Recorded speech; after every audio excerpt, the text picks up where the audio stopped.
ఆధునిక ప్రపంచంలో మాంటెస్క్యూ, ఆయన ఫ్రెంచ్ ఫిలాసఫర్, ఆయన గొప్ప పుస్తకం రాశాడు, ద స్పిరిట్ ఆఫ్ లాస్ అని. ఆ పుస్తకంలో ఆయన theory of separation of powers అనే సిద్ధాంతాన్ని ప్రతిపాదించాడు. అంటే గవర్నమెంట్ అంటే 3 అంగాలు: ఎగ్జిక్యూటివ్, లెజిస్లేచర్, జ్యుడిషియరీ. ఈ 3 అంగాలు దేనికి అది స్వతంత్రంగా ఉంటూ సమన్వయంతో పనిచేయాలి. జ్యుడిషియరీకి ప్రత్యేకమైనటువంటి బాధ్యత ఉంది అనేది ఆచరణలో రుజువైంది. అమెరికా రాజ్యాంగంలో కూడా జ్యుడిషియల్ రివ్యూ, రాజ్యాంగం అమల్లోకి వచ్చాక మ్యాడిసన్ వర్సెస్ మార్బురీ అనే ఒక కేసులో జ్యుడిషియల్ రివ్యూ అంటే న్యాయ సమీక్ష అధికారం, సుప్రీంకోర్టుకి న్యాయ సమీక్ష అధికారం ఉంటుంది. ఎగ్జిక్యూటివ్, లెజిస్లేచర్ చేసినటువంటి చట్టాలు రాజ్యాంగ విరుద్ధంగా ఉంటే అవి చెల్లవు అని ప్రకటించే అధికారం ఉందని సుప్రీంకోర్టు చెప్పింది, అమెరికన్ సుప్రీంకోర్టు. ఇటీవల మనం చూసాం, అమెరికాలో 1866లో చట్టం చేశారు. ఆ చట్టం బర్త్ చట్టం అన్నమాట. అంటే అమెరికాలో పుట్టిన పిల్లోడు, అది ఏ పిల్లోడైనా కానీ అమెరికా పౌరుడైపోతాడు అని చెప్పేసి. ఇటీవల డొనాల్డ్ ట్రంప్ ఆ చట్టంలో ఉన్న అంశాన్ని రద్దు చేస్తూ అలా కావడానికి వీల్లేదని ఆయన చేశాడు. సుప్రీంకోర్టులో వేశారు. అమెరికన్ సుప్రీంకోర్టు 6-3తో తీర్పు చెప్పింది. విశేషం ఏంటంటే ఆ జడ్జీలందరూ ట్రంప్ నియమించిన వాళ్ళు ఎక్కువ భాగం ట్రంప్కి వ్యతిరేకంగా తీర్పు చెప్పారు.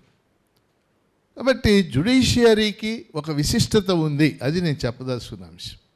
రెండోది, భారత రాజ్యాంగానికి వచ్చినప్పుడు డాక్టర్ అంబేద్కర్ నాయకత్వంలో రాజ్యాంగం రాసినప్పుడు ప్రాథమిక హక్కులు ఇవి కీలకమైనవి, బిల్ ఆఫ్ రైట్స్ని తీసుకున్నారు. వీటిని కాపాడాల్సిన బాధ్యత ఎవరిది? Article 32 of the constitution.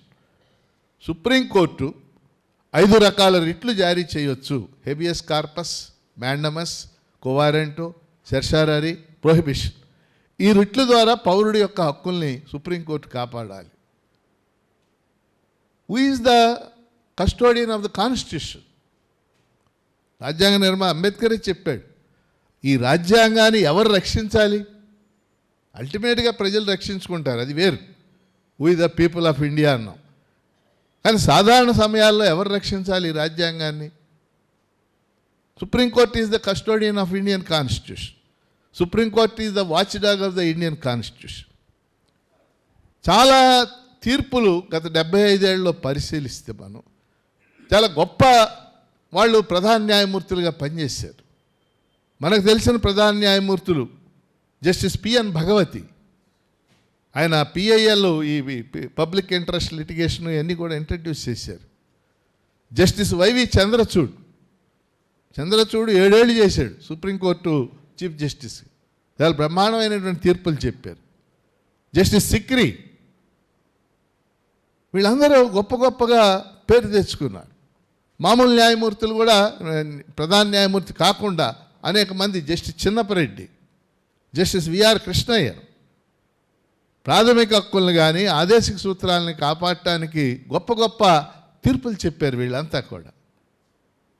కానీ గత 10 ఏళ్ళుగా మనం పరిశీలిస్తే, ఇందాక చెప్పారు, ఈ 10 ఏళ్లలో ఈయన గొప్ప ప్రధాన న్యాయమూర్తి అనేవాళ్ళు ఒకళ్ళు మన గవాయి కొంత మెరుగ్గా ఉన్నాడు. కారణం ఏంటంటే, నాకున్న అభిప్రాయం, ఈ న్యాయమూర్తులు, హైకోర్టు న్యాయమూర్తుల్ని, సుప్రీంకోర్టు న్యాయమూర్తుల్ని సిఫారసు చేసే కొలీజియం, ఇందాక రంగయ్య గారు చెప్పారు, కొలీజియం అనే దానికి అసలు రాజ్యాంగ పద్ధతి లేదు. దానికి it is not part of constitution. కొలీజియంలో సుప్రీంకోర్టు ప్రధాన న్యాయమూర్తి ఉంటారు, 4 సీనియర్ న్యాయమూర్తులు ఉంటారు. హైకోర్టు న్యాయమూర్తులుగా ఎవరు ఉండాలి, సుప్రీంకోర్టు న్యాయమూర్తులుగా ఎవరు ఉండాలి, వాళ్ళు ఏ కోర్టుకు వెళ్ళాలి, ఈ మొత్తం కొలీజియమే చెప్పుద్ది. నేను అంటాను, ఈ 7-8 ఏళ్ళుగా కొలీజియం దారుణమైన రికమెండేషన్లు చేసింది. ఆర్ఎస్ఎస్ వాళ్ళని కూడా కొలీజియం రికమెండ్ చేసింది. జస్టిస్ రమణ, నేను 100 మందిని నియమించాను అంటాడు. ఆయన ఏమి నియమించాడు జస్టిస్ రమణ? మాస్టర్ గారి శిష్యుడు. ఏమి నియమించాడు ఆయన? అంటే సంఖ్యను పెంచి ఒకటే కాదు కదా, క్వాలిటీ కూడా అవసరం కదా. ఎవరిని నియమించావు అనేటటువంటిది అది చూస్తే, లోనకి వెళ్తే ఆ నియమించిన వాళ్ళ పుట్టుపూర్వోత్తరాలు తీస్తే చాలా విషయాలు బయటకు వస్తాయి. కాబట్టి ఈ దేశంలో ఎవడు భయపడుతున్నారు కోర్టులు, ఇది తీట్లు.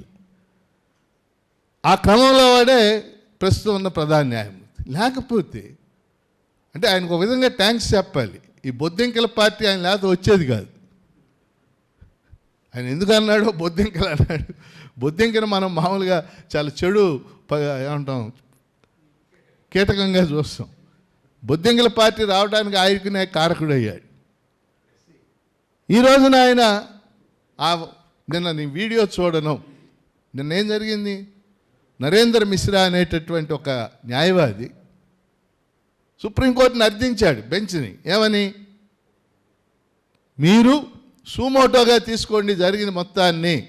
చాలాసార్లు తీసుకుంది సుప్రీంకోర్టు సూమోటోగా, కేసే అయ్యక్కర్ల మనం తీసుకుని విచారణ చేయండి అంటే ఆ వీడియోలు నేను చూడను, అటు జోలికి వెళ్ళను అని చెప్పటం.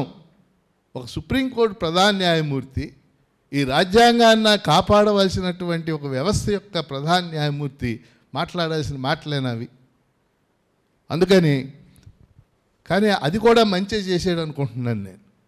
ఆయన ఆ మాటలు మాట్లాడాక ఈ ఉద్యమాన్ని బలపరిచే వాళ్ళ సంఖ్య విస్తృతంగా పెరిగిపోయింది.